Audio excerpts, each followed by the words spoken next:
Olá, bom dia, caros alunos do nono ano do Colégio Água de Prata. Tudo bem com vocês? Espero que sim. Também estou bem. Tá? Como tem passado de quarentena? Estão doidos para voltar às aulas? Eu estou. Enfim, vamos lá. Estou aqui para mais uma videoaula com vocês. Dessa vez falaremos sobre contos, tá? Nós já começamos a matéria de conto, que é da apostila 2, né? Nós começamos ela já há 2 semanas atrás. E agora eu vou passar um exemplozinho para vocês, um resumo bem prático do que vocês já viram até agora. Vou retomar alguma coisa do que vocês já viram.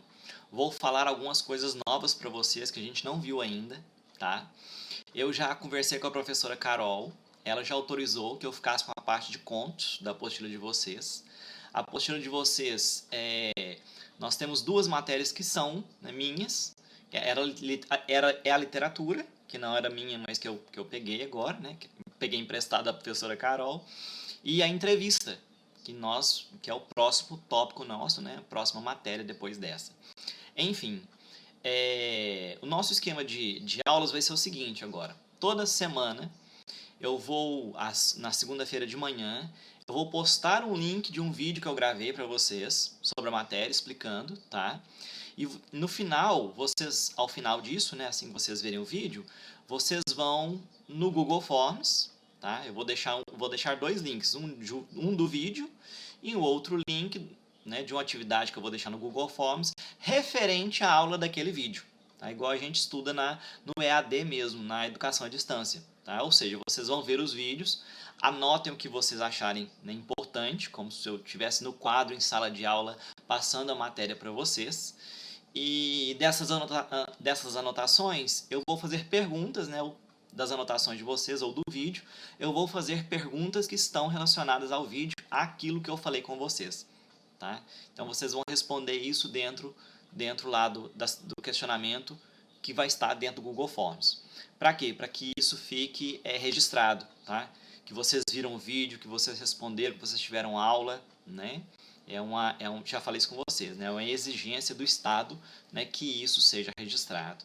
Então nós vamos proceder dessa forma, a partir de agora. Tá? Toda segunda-feira vocês vão receber um link com um videozinho, com pelo menos meia hora, né, comigo falando, explicando para vocês, e em seguida vocês vão receber um link para o Google Forms. Seja para vocês responderem até determinado horário, poucas perguntas, ou uma quantidade maior de perguntas para vocês responderem e enviar, né, deixar como dever e enviar na semana que vem. Na semana seguinte, ok? Enfim, vamos lá. Vamos para o conto.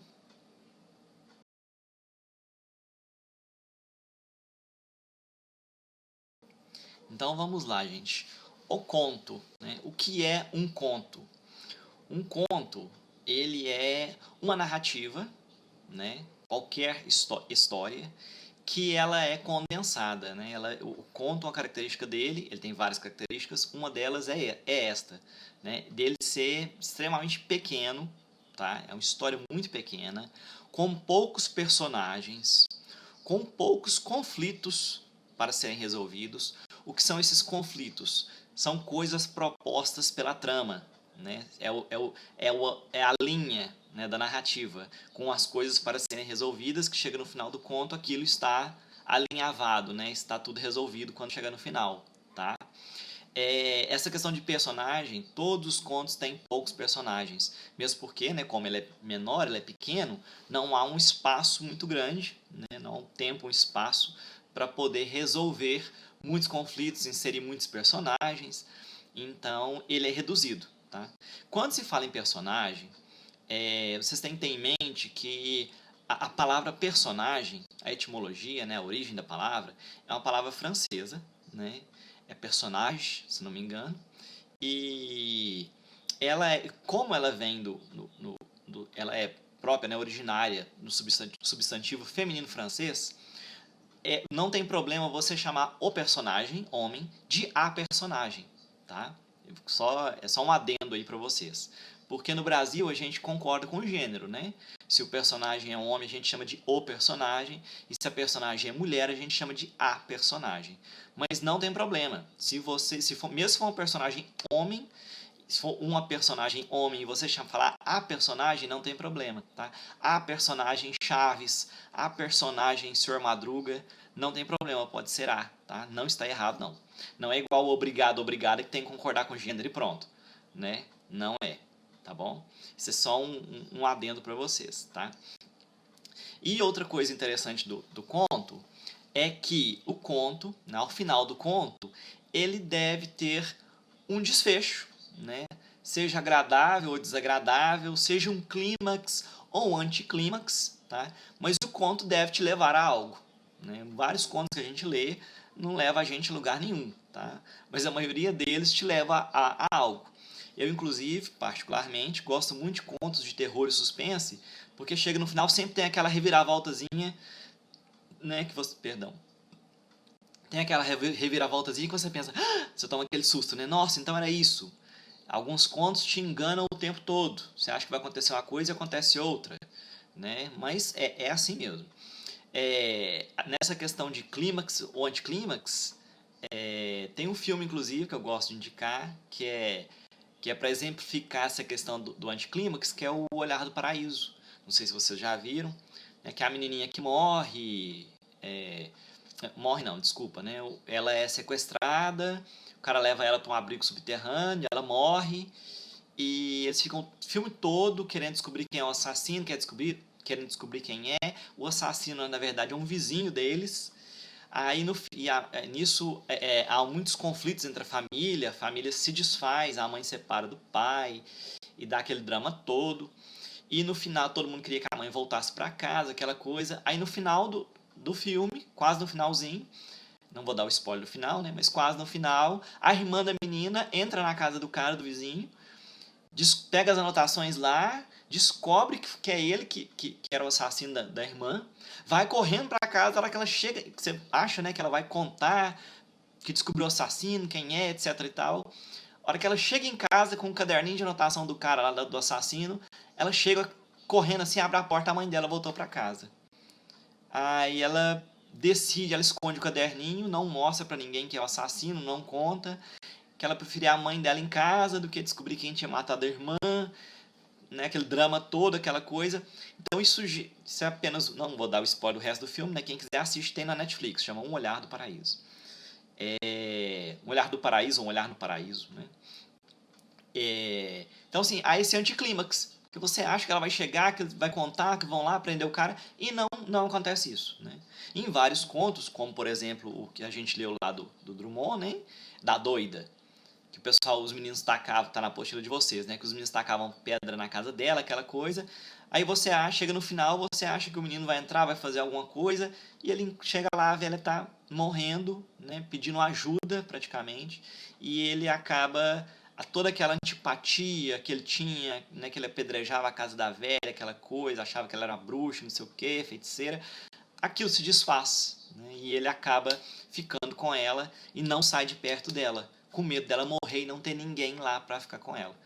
É assim, é tocante, é profundo, mas pelos questionários que vocês responderam para mim, não é muito aquilo assim que vocês esperavam que acontecesse, né? Deu para perceber isso. Mas é isso, a maioria dos contos não acabam do jeito que a gente quer que acaba mesmo. Este da doida pode ser considerado, inclusive, meio que um anticlímax também, porque ele não acaba do jeito que a gente acha que vai acabar, né? Outra coisa, né? Além dos poucos conflitos, além de ser pequeno, ter poucos conflitos, coisas para resolver, né? Poucas personagens, essa reviravolta, esse anticlímax também, clímax ou anticlímax, né? Essa reviravolta. Há um conceito muito caro para as narrativas em geral, seja conto, seja livro, seja filme, né? Seja série, que é o conceito de verossimilhança. O que é a verossimilhança? A verossimilhança é uma coesão interna da obra, tá? Vero, né, do latim, a origem, né, a etimologia, a origem. Vero quer dizer verdade, é lá do italiano, né? Vero, é verdade, né? Avero quer dizer verdade, e símil, né? Verossimilhança ou verossímil. O que é o símil? Símil quer dizer semelhante, verossímil, ou seja, se assemelha à verdade, se assemelha à realidade, né? Mas, Jordânia, então quer dizer que esses contos, né, esses livros, essas narrativas, esses filmes que a gente vê que não tem nada a ver com a realidade, quer dizer que eles não são verossímeis? Né? Quer dizer que eles não têm uma coesão interna? Tem sim, tá? O verossímil não quer dizer que eles têm a ver com a nossa realidade, mas eles têm que ter uma coerência dentro da realidade deles, entendeu? Por exemplo, para ficar mais claro para vocês, numa narrativa, por exemplo, como Harry Potter, né? Tem bruxo, tem monstro, tem centauro, tem aranha gigante, tem não sei mais o que, tem o cérebro lá, né, o cão de três cabeças, ok? Dentro do universo do Harry Potter, pode existir isso? Pode, claro, né, sem problema. Isso é verossímil, né, isso é verossimilhante dentro daquela realidade, né, dentro daquela obra, né, daquele universo, tá? Do mesmo jeito que, sei lá, Senhor dos Anéis tem um tanto de personagem, né, que é extra à nossa realidade, mas que lá dentro daquela história é uma história de fantasia, né, ficcional. Lá cabe esse tipo de personagem. Do mesmo jeito, Guerra nas Estrelas. Guerra nas Estrelas tem um mundo, velho, de alienígena, de ET, né, não tem problema. Guerra nas Estrelas, pô, estão, como diz os próprios filmes, né, em uma galáxia muito, muito distante. Então esse tipo de personagem cabe lá dentro daquele universo. Então isso é verossímil? É. Agora, como que ocorreria uma quebra dessa verossimilhança? Por exemplo, se eu colocar um ET dentro da narrativa do Senhor dos Anéis. O ET faz parte da narrativa do Senhor dos Anéis? Não, não tem ET dentro do Senhor dos Anéis. Entendeu? Do mesmo jeito que se eu pegar um cavaleiro medieval e levar lá pro Guerra nas Estrelas. Esse personagem não pertence a este mundo. Então isso quebra, né, causa um estranhamento. Isso quebra a coesão interna da obra. Entendeu? Isso faz não ser verossímil, faz você não acreditar naquilo mais. Né? É o que acontece em muitos filmes, é o que o pessoal fala que às vezes um exagero, né? Ocorreu isso assim, isso não poderia ter acontecido. Então, tem que haver essa verossimilhança, tá? Que é um conceito muito caro, né? Para qualquer tipo de narrativa. Por que eu estou falando isso tudo com vocês? Porque eu quero, né, a primeira prova que vocês vão fazer agora na segunda etapa, né, a primeira etapa termina agora dia 22, sexta-feira próxima. Na próxima etapa, eu quero que vocês façam a primeira prova de vocês, vai ser um conto. Tá? Eu quero que vocês escrevam um conto para mim. Por isso que nós vamos definir tudo primeiro, né, essa questão de personagem, verossimilhança, para que vocês escrevam depois. Eu só aceito um conto com no mínimo 5 páginas. Já comece a pensar em alguma história para vocês desenvolverem aí, tá bom? Enfim, né, na questão da estrutura, tá? O conto ele tem cinco coisas principais nele. Né? Ele tem um narrador, né, alguém que está sempre relatando a história, contando a história. Ele tem personagens, como eu disse para vocês, são poucos, não podem ser muitos, pelo tamanho, né, inclusive ele é pequeno. O tempo, tá? Que é em que momento que se passa a história, se ela é no passado, se ela é no presente, se ela é no futuro, né? O espaço, que é onde se passa essa história, se essa história é passada aqui em Lagoa da Prata, se ela é passada em Belo Horizonte, se ela é passada na França, se ela é passada neste planeta ou não, em outro planeta, em outra galáxia muito distante, como eu falei com vocês. E a última coisa seria o enredo, né? Que tipo de enredo, que tipo de trama ela tem, que gênero que a história é. Ele é um romance, ele é um suspense, ele é uma aventura, ele é um terror, ele é uma ficção científica, né? O que ele é. Então, dentro desses cinco elementos, né, vamos falar sobre esses 5 elementos. Tá? Narrador. Vocês já viram semana passada, já fizeram até exercício para mim, que no conto há vários tipos de narrador. Né? Há o narrador protagonista. O que é o protagonista? É aquele que vive a história. Né? Então, ele tá ali dentro, ele está vivendo a história, depois ele vai contar aquela história para o leitor. Lá no Google Forms, né, eu até coloquei o questionário para vocês e perguntei, na questão do narrador protagonista, que tipo de texto que ele se assemelha, né? Um conto onde há o narrador protagonista. Ele se assemelha muito a um relato, né? Porque é o protagonista que está contando o que aconteceu com ele. Eu vi isso assim, assim, né? Minha irmã fez isso assim, assim, assim, entendeu? Como vocês leram lá naquele texto do Salvação da Alma, né? está na apostila de vocês. Então, o narrador protagonista, que é aquele que participa da história, tá? Há o narrador observador, que é aquele que viu a história, né?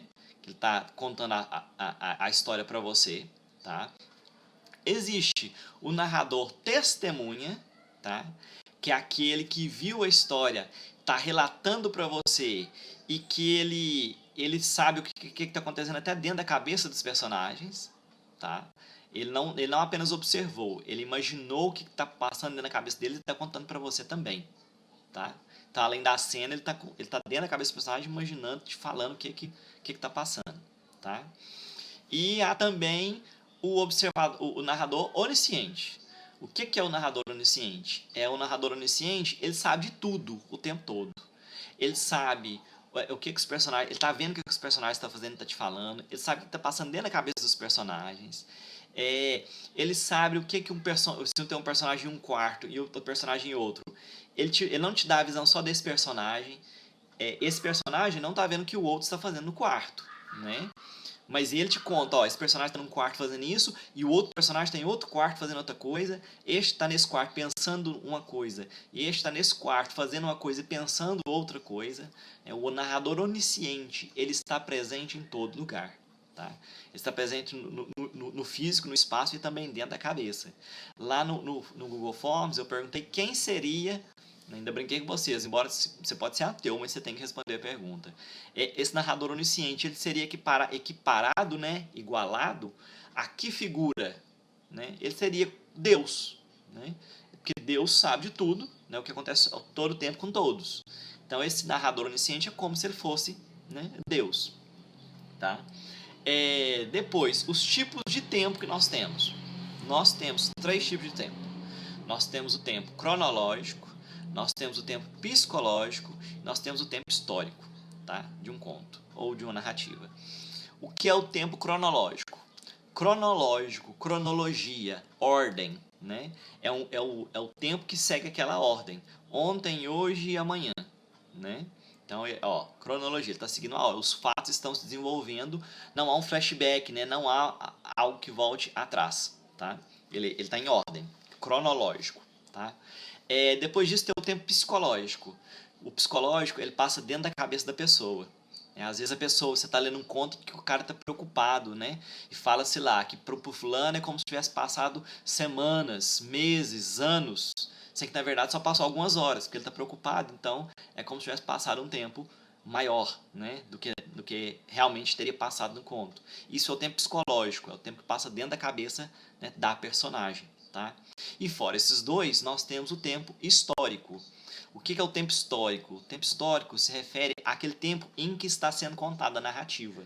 Né? Se é nos dias atuais, se é durante o nazismo na Segunda Guerra Mundial, né? Se é durante a Revolução Francesa. Entendeu? O histórico é isso. O histórico é o tempo em que está se passando aquela narrativa. Se é daqui a 300 anos, 2300 alguma coisa, se é no futuro, né? Se os carros vão voar ou se não. Né? Então, tem esses 3 tipos. Né?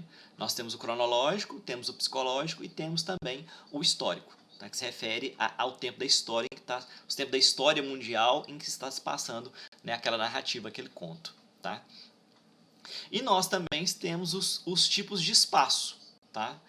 Nós temos o que a gente chama de relação espaço-temporal. Tá? Nós temos dois tipos de espaço. Nós temos o espaço físico e o espaço psicológico. Tá? O espaço físico é quando o autor descreve aquele espaço onde está se passando a cena. Se é uma biblioteca, se é uma escola, se é numa casa, se é no jardim, se é num palácio, se é num castelo, né? E ele vai descrevendo aquilo para você. E a mesma coisa, né? Muito parecido com o tempo, o espaço psicológico, que é o espaço, que é o que está ocorrendo, o que o personagem está pensando, o que está se passando dentro da cabeça do personagem, o que ele está construindo dentro da mente dele. Entendeu? Então, nós temos tempo, nós temos 3 e espaço nós temos 2. Tá? Uma coisa que tem que ficar muito bem esclarecida para vocês é que esse espaço, ele deve ficar, essa descrição de espaço, ele deve ficar muito bem explicado. Tá? Porque quando você está lendo algo, para que você se insira naquela história. Eu vou comentar o conceito de imersão com vocês aqui. Para que você se insira naquela história, aquela história tem que ser muito bem contada. Tá? Ela tem que ser muito bem descrita, muito bem exposta para você. Tá? Você tem que, além de falar o lugar, né, descrever o lugar que é, onde que o personagem está, você deve descrever como é o personagem, como que o personagem está vestido, o que está acontecendo. Se você quiser ir mais a fundo, você descreve, né, a questão do psicológico, além de descrever o ambiente, né, o espaço e a personagem, você descreve o que ele está pensando. Isso influencia muito no que o leitor vai tirar da história de vocês, entendeu? Então, assim, tudo tem que ser muito bem descrito, muito mesmo, tá? Vou até confessar uma coisa para vocês aqui, que eu comecei a ler Crepúsculo, né, na época que saiu o filme, lá da Stephenie Meyer, e eu li o primeiro livro e pensei, gente, mas eu achei isso muito mal descrito, né? Pensei assim, gente, é porque a Bella, né, tá apaixonada com o Edward, ela não tá como o livro contado na visão dela, né? Então, assim, ela não tá vendo muita coisa ao redor, né? Ela só tem olhos para ele, né? Então, por isso que não é tão bem escrito. Gente, eu fui ler o segundo livro, né? O Crepúsculo, Lua Nova. Quando chegou no Lua Nova, no final, que eles entram lá, que eles vão conhecer o tal dos Volturi, né? Que é aqueles vampirão fodão lá.